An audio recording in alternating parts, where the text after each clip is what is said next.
Hello everyone, আমি Arpa. Well that's not me, এটা আমার আপ্পি। সেদিন আপ্পির জন্মদিন ছিল অ্যান্ড আপ্পি আমাকে ট্রিট দিতে নিয়ে গেছিল ঢাকার বিভিন্ন স্পটে। সো এই পুরো ভিডিওটাই আপ্পির বার্থডে বেস্ট, যে আমি সেদিন কি কি খেয়েছিলাম, কোথায় কোথায় ঘুরেছিলাম। আমরা প্রথমেই দুজনেই ফুচকার ভেলপুরি ট্রাই করতে চাচ্ছিলাম। আপ্পি নিল ফুচকা আর আমি নিলাম ভেলপুরি, দেন আমরা একসাথে মিলে খাচ্ছিলাম। আর এরপর আশেপাশে ঘোরাঘুরি করতেছিলাম আমরা। এরপরে আমরা দেখলাম একটা ছুরির দোকান, ওইখানে একটা আন্টি ছিল যে অনেকগুলো ছুরি নিয়ে সে ছুরি সেল করতেছিল। ছুরি দিয়ে খুবই সুন্দর ছিল, বাট অনেক দামি ছিল। তো সবগুলো ছুরির মধ্যে আমার কাছে এই নীল কালারের ছুরিটা খুবই ভালো লাগছে, বাট ছুরিটা অনেক বড় ছিল। তো আমার হাতে একটু ছোট্ট লাগতেছিল না, তো ওই ছুরিওয়ালি যে আন্টি ছিল সে বললো আচ্ছা দাও, আমি তোমার হাতের অনুযায়ী ছুরি বানিয়ে দিই। অ্যান্ড দেন সে বানিয়ে আমাকে পরাই দিল। জাস্ট কি সুন্দর লাগতেছে। ছুরিগুলো আপ্পির অনেক পছন্দ হয়েছে, তো এই ছুরিওয়ালি আন্টি আপ্পিকেও পরায় দেয়। অ্যান্ড আপ্পির হাতেও ছুরিগুলো খুবই সুন্দর লাগতেছিল বলতে গেলে। সো এরপরে আমরা ওয়েট করতেছিলাম আমাদের গাড়ির জন্য, যেটা আমাদেরকে নিয়ে যাবে আমাদের পরবর্তী ডেস্টিনেশন ৩০০ ফিটে। অ্যান্ড এই যে আমরা এসে পড়েছি ৩০০ ফিটে, অ্যান্ড এখন ৩০০ ফিট থেকে আমরা যাচ্ছি পূর্বাচলের দিকে। প্রথমে আমরা গেলাম নিউ গোল্ডেন স্টার পার্কে। এটা একটা পার্ক টাইপের ছিল with some rides, and I want to mention that আপ্পি আর আমি ছিলাম না, আপ্পির হাজবেন্ডও ছিল। আর আপ্পির হাজবেন্ডের সাথে আপ্পির হাজবেন্ডের কাজিনস অ্যান্ড ফ্রেন্ডসরাও ছিল। পার্কটা কিন্তু খুব একটা বড় ছিল না, খুবই ছোট পার্ক ছিল। ওটার মধ্যে ৫টা কি ৪টা এরকম রাইড ছিল। তবে যতটুকু জায়গায় ছিল খুবই সুন্দর ছিল, মেসমেরাইজিং ছিল, দেখার মতো জায়গা ছিল। তো প্রথমে আমি আর আপ্পি উঠেছিলাম নাগরদোলাতে। আমরা যখন প্রথমে আসি মানে পা রাখি পার্কটার ভিতরে, তখন মানে আমি দূর থেকে দেখতেছিলাম যে নাগরদোলা থেকে মানুষজন চিল্লাচ্ছিল, সূরা কালাম পড়তেছিল। তো আপ্পি অ্যান্ড আই ওয়াজ লাইক, ভাই কি রে, এটা সূরা পড়তেছে কেন, এত কিসের ভয়? বাট হ্যাঁ, উঠার পরে দেখলাম যে আসলে that ride was very good.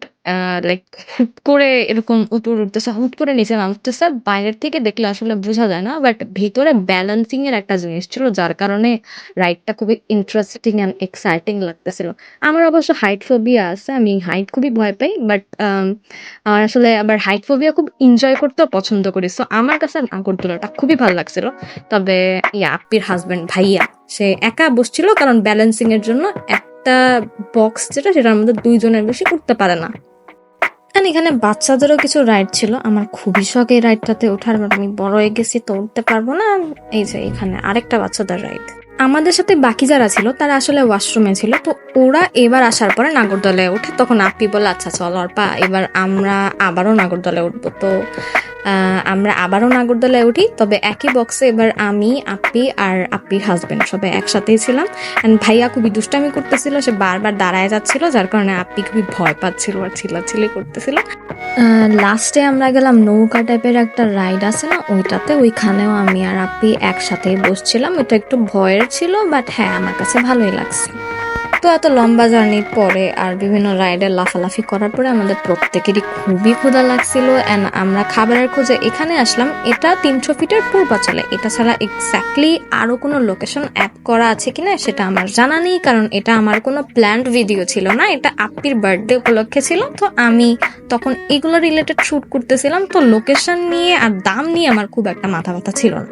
And এখানে স্ট্রিট ফুডস পাওয়া যাচ্ছিল, গরুর মাংস পাওয়া যাচ্ছিল, হাঁস বোনা পাওয়া যাচ্ছিল। অ্যান্ড দেখে খুবই ভালো লাগছে, লাইক ক্ষুধা লেগে গেছিল।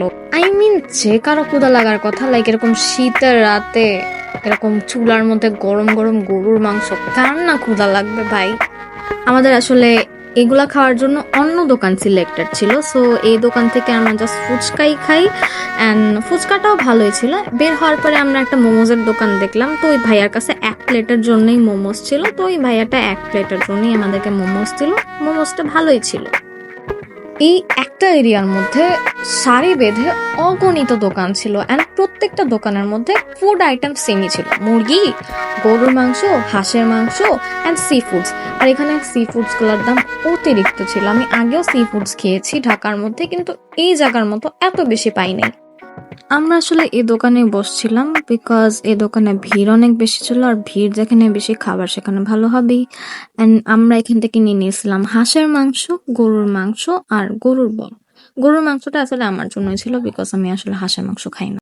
এতগুলো খাবারের সাথে খাওয়ার জন্য ছিল রুমালি রুটি, ছিট পিঠা আর চাপটি। আমি খুবই কষ্টে ছিলাম যে চাপটিটা আসলে গরম গরম ছিল না। তবে আমাদেরকে চাপটি সেকেন্ড টাইম আবার না লাগছিল।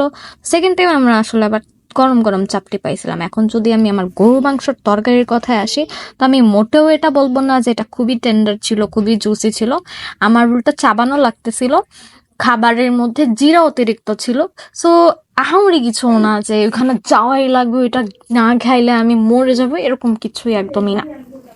যাওয়ার আগে আসলে আমরা প্রত্যেকে ডেজার্ট আইটেম ট্রাই করতে চাচ্ছিলাম, and ওইখানে অনেক মিষ্টির দোকান ছিল।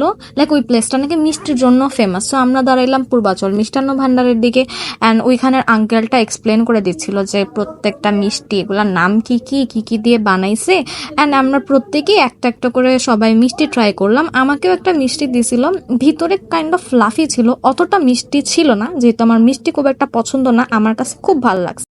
অ্যান্ড হ্যাঁ, এরপরে আমাদের পুরা দিনটার জার্নি শেষ হলো। অ্যান্ড আপনারা যদি আমাকে কোনো প্লেস রেকমেন্ড করতে চান, অবশ্যই আমাকে কমেন্ট বক্সে জানাবেন। Thank you.